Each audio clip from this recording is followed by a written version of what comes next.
Hello guys, good day. So meron na naman po tayong barya ngayon guys.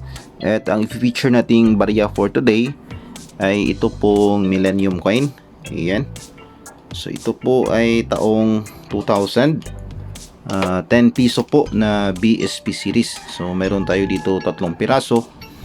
At ito po yung magiging topic natin for today. Alamin po natin kung magkano na ba ang kasalukuyang percentage at ang kasalukuyang price appraisal po ng bariyang ito. Ayan, so year 2000, ito ba ay nagmahal na ngayon?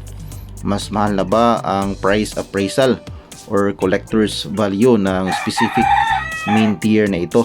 So yan po ang malalaman natin sa video na ito. And of course, isalin rin po natin ang kanyang counting features, ang kanyang overs at ang kanyang reverse ay i-review na rin po natin. At bago po natin ito simulan ay mag-intro muna tayo.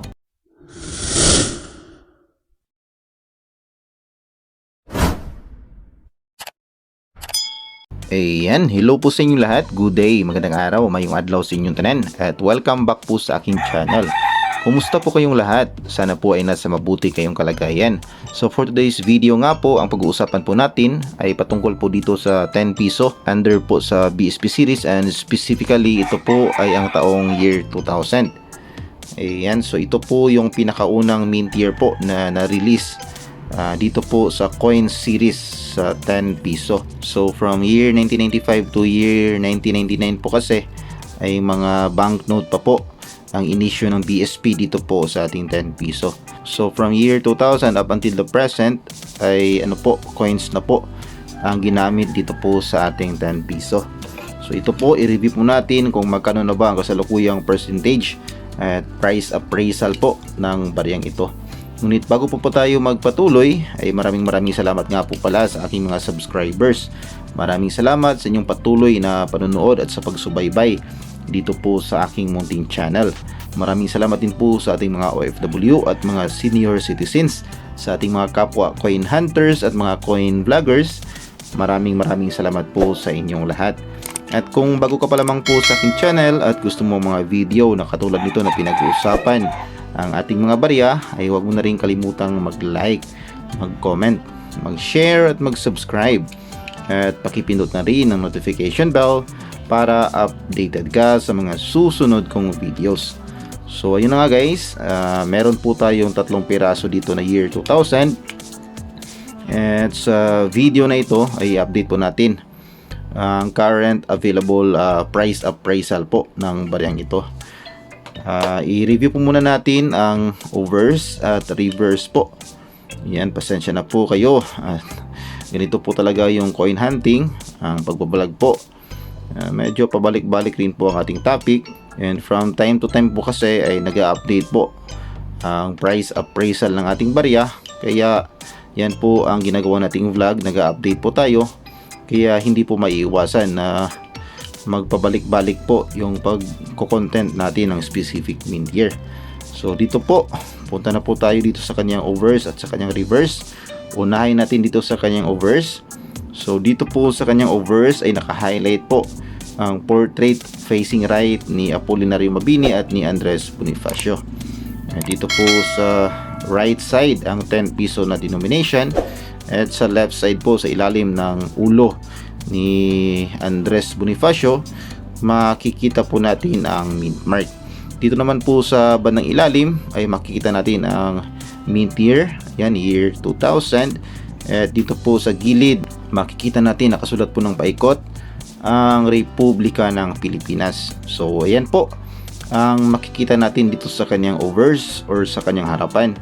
At dumako naman po tayo dito sa kanyang reverse. So dito po sa reverse guys, makikita natin naka-highlight po ang dating silyo ng Bangko Sentral ng Pilipinas. Ayan, nakasulat ng paikot ang Bangko Sentral ng Pilipinas, ang year 1993 kung saan ang taon po na na-establish ang BSP. Dito sa loob makikita natin sa upper portion ang araw at ang bundok, at sa ilalim ang simbolo ng watawat ng Pilipinas na may araw at may 3 bituin sa gilid. So yan po ang makikita natin dito sa kanyang overs at dito po sa kanyang reverse.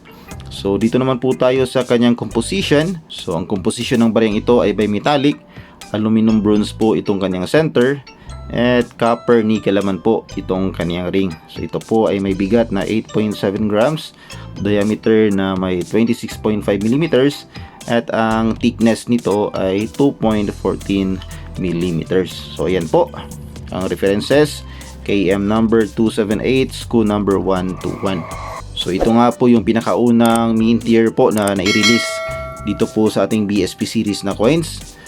So ang 10 piso na BSP series po ay may iba't ibang die type varieties, and in the case po dito sa year 2000, ito po ay isang variation lamang, at ito po ay ang reverse die 1A na variation.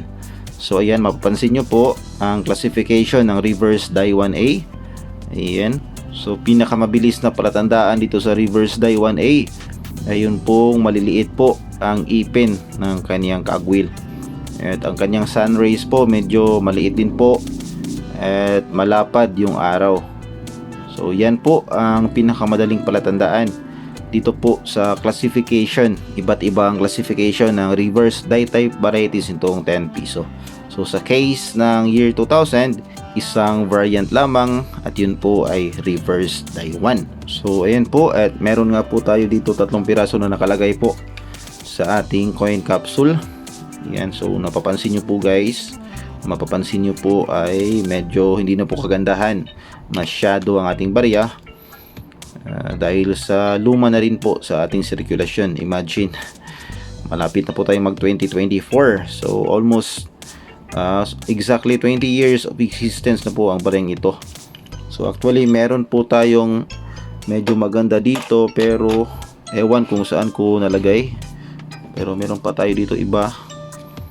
Yan. So sa tagal na rin po natin naghahunting, almost 3 years, or yan, 3 years na naghahunting na po tayo, almost 3 years.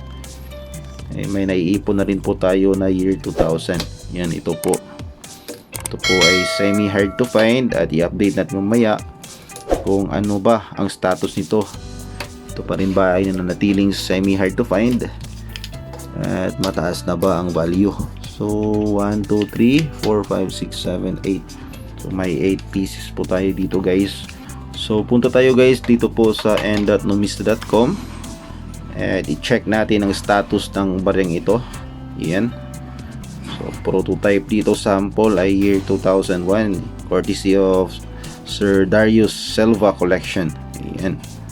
So dito po lahat yung kanyang features, ang kanyang overs, at ang kanyang reverse. So sa mga baguhan dyan sa collection, ay i-review na lang po sa n.numista.com.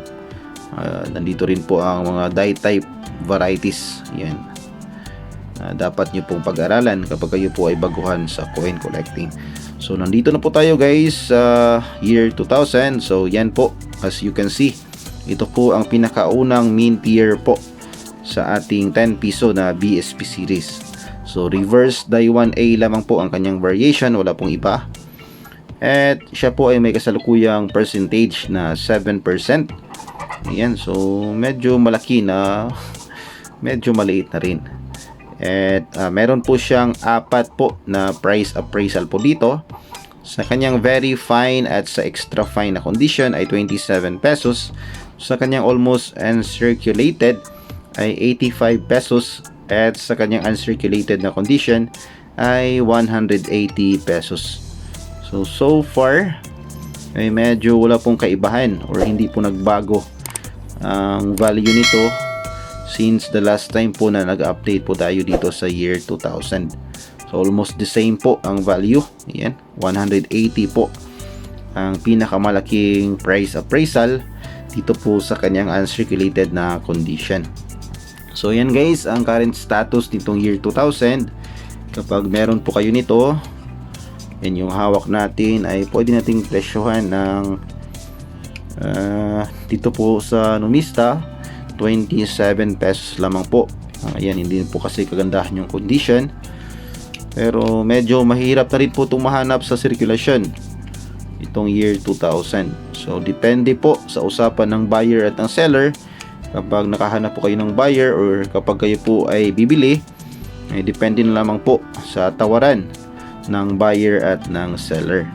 So ayan guys, year 2000, ito po ay mahalaga sa ating kasaysayan dahil aside from the fact na ito po yung pinakaunang coin sa ating 10 piso, ay ito rin po ay millennium coin. So makasaysayan po itong year 2000.